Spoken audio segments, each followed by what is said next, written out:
Welcome back to my Pokémon Emerald Hardcore Nuzlocke walkthrough. In the last episode, we picked up what remaining items we could and headed for Victory Road to begin the final push towards the Pokémon League. We traveled through Victory Road, taking Wally out along the way, and finally, we went over Hoenn's Elite Four and Champion, as well as our final team and what they can do. We finally made it. There's nothing left to do, nor is there anything left to say. Buckle up because it's all boss fights from here.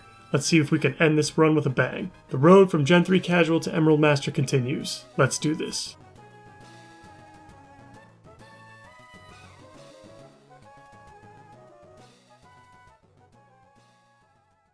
Everyone is healed up and ready to go. Let's just see how much pain Breloom can inflict on Sydney and his dark types.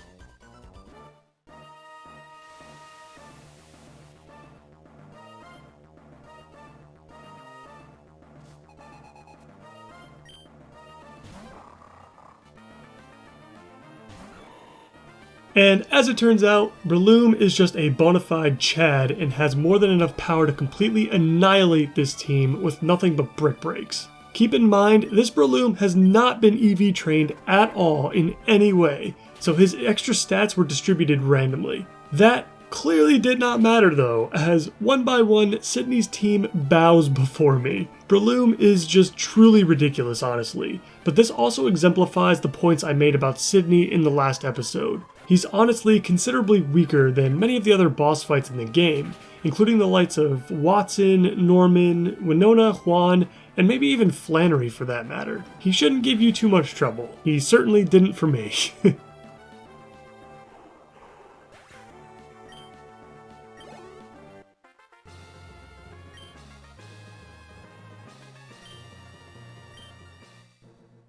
Phoebe is up next, and while I'm expecting this to be a little bit more of a challenge, she should still be fairly manageable to take out. Bring on those ghost types.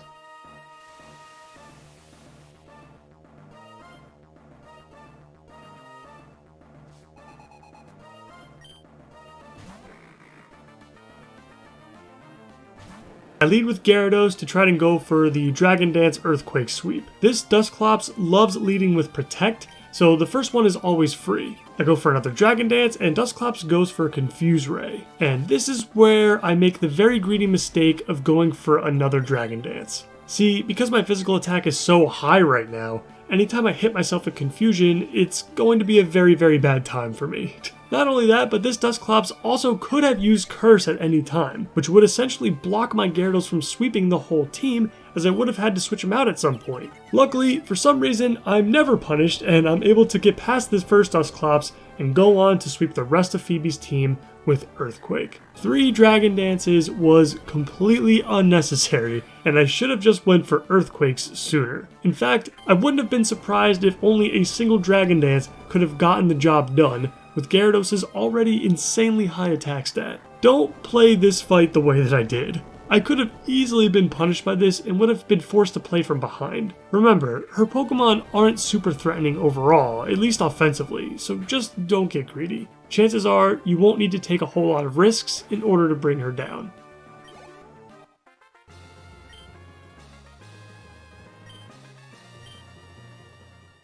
With the second Elite Four member down, it's time to deal with Glacia, who will definitely prove to be much more of a challenge than the first two. Let's see how I fare against that exploding Glalie and bulky Walrein.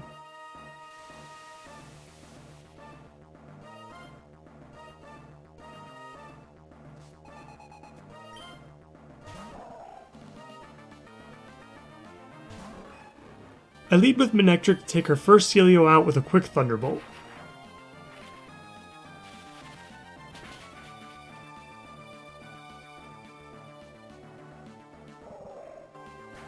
Easy, but now things will start to get more interesting with her first Glalie. I switch out Manectric for my Torkoal and immediately start going for Amnesia to reduce the damage of all of Glalie's attacks. It just sucks that Torkoal is so goddamn slow, he's always taking so much damage. With our special defense maxed out and our already super high physical defense, it's time to start spamming Flamethrower.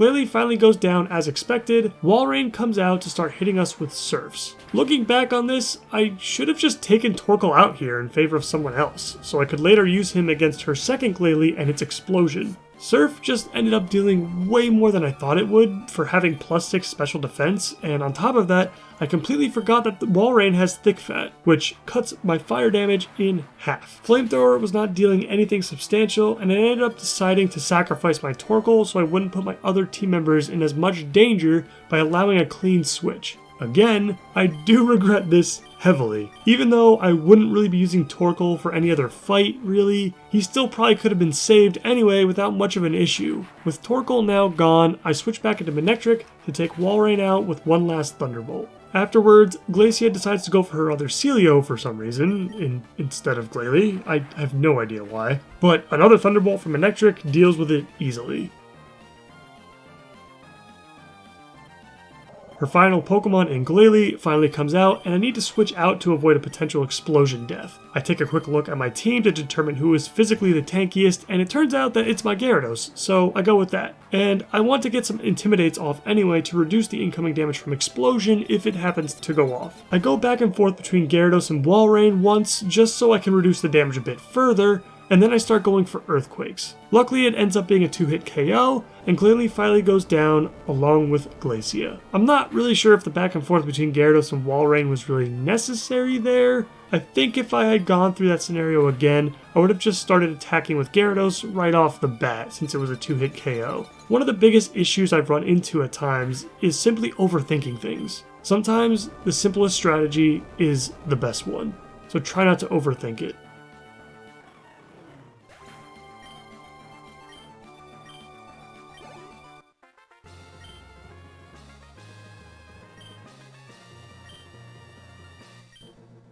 Next up is Drake and his dragon types. And if you remembered what I went over in the last episode, you'll know that this is going to be quick. But if you forgot, allow me to remind you.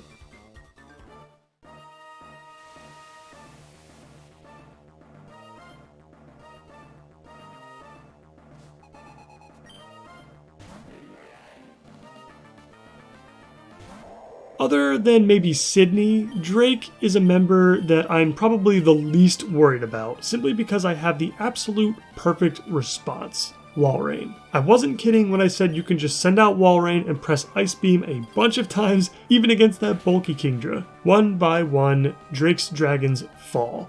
And I'm trying to find some more to add to this fight, but really a solid Ice Beam user simply trivializes everything for the most part.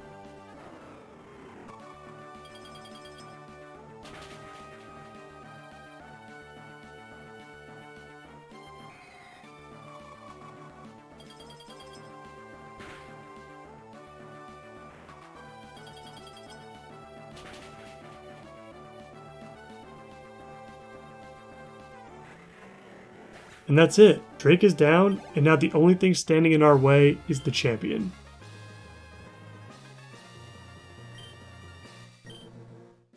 It all comes down to this. Even without Torkoal, I'm still feeling pretty confident, but I can't afford to make some of the mistakes I made earlier in the league, or else I'll surely be punished this time around. Just Wallace left to go. Let's do this.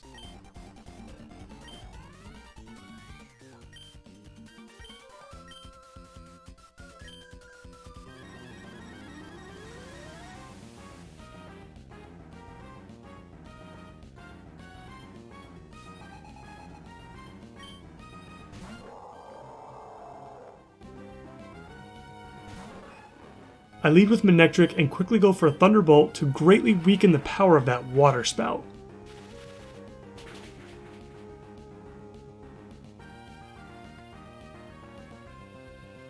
But Wailord decided to go for a Rain Dance instead, which is extremely baffling to me, and absolutely huge for us. This makes our Thunder 100% accurate now. Wallace naturally goes for the full restore, and I decided to go for Thunderbolt instead of Thunder here, so I can try to maybe get him to waste some more of those full restores. But he doesn't decide to heal Wailord up again, and a second Thunderbolt brings it down.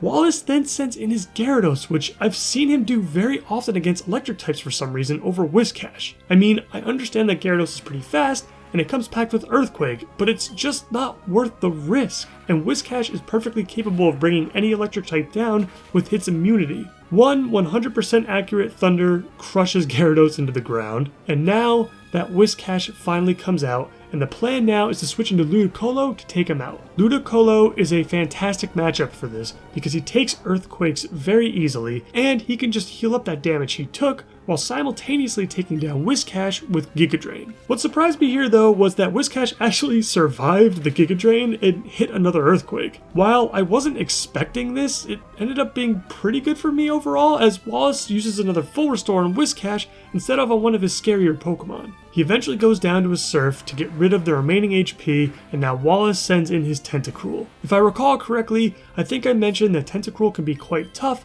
because of its great defensive typing and special bulk, with really the only clean way to deal with it is Earthquake. Well, it just so happens we have one of the best Earthquake users on our squad in Gyarados. I send him in, take a Toxic, and then swiftly take out the Jellyfish with an Earthquake. While we didn't take a lot of direct damage from that, the badly poisoned status effect is going to make it so Gyarados won't be able to contribute much at all for the remainder of the fight. Wallace is now down to 2 Pokemon, and he decides to send in his ace first, so I go with Ludicolo again to see if I can take him on one-on-one. Milotic does crit on the first attack, and then follows up with a Toxic, while I go for Giga Drain.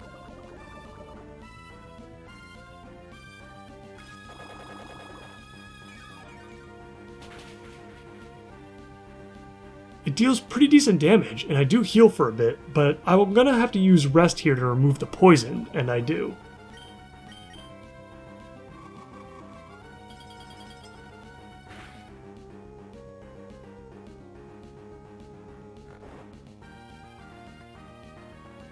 My HP is healed to full, and my Chesto Berry pops, giving me a free heal essentially. And from here, I'm looking to see if I can take him down with Giga Drains.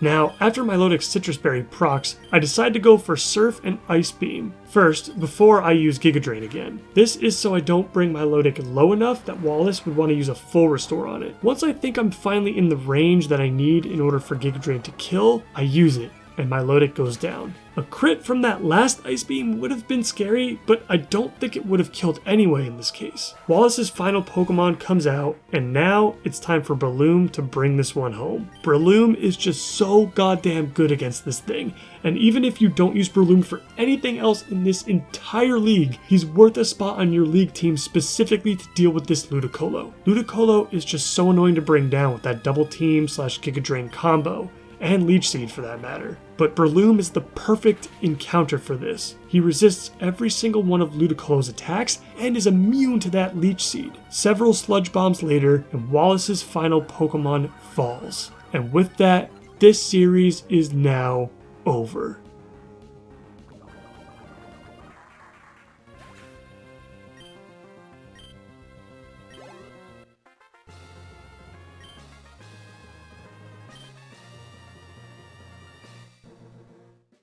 For those of you that have been watching from the very beginning, thank you for following me on this journey. I really hope that you found this series to be entertaining, but also helpful in some way. I really hope that you were able to learn something new. In the beginning of this final episode, you may have noticed that I had said, the road from Gen 3 Casual to Emerald Master continues instead of ends. And that's because my work is long from being done here. While this run was overall very clean, I still made a bunch of mistakes that I simply wasn't punished for, and I still have a lot to learn and a lot to discover. With a basic hardcore Nuzlocke of Pokemon Emerald under my belt for this channel, it's time to move on to other more complex and more difficult challenges. You guys have been so awesome with this challenge, and I can only hope that I see you in the next one. In the meantime, as always, please like the video if you liked it, and subscribe for more content like this. And let me know what other kinds of challenges you would like to see me try in the future. That's it from me. I'll see you next time.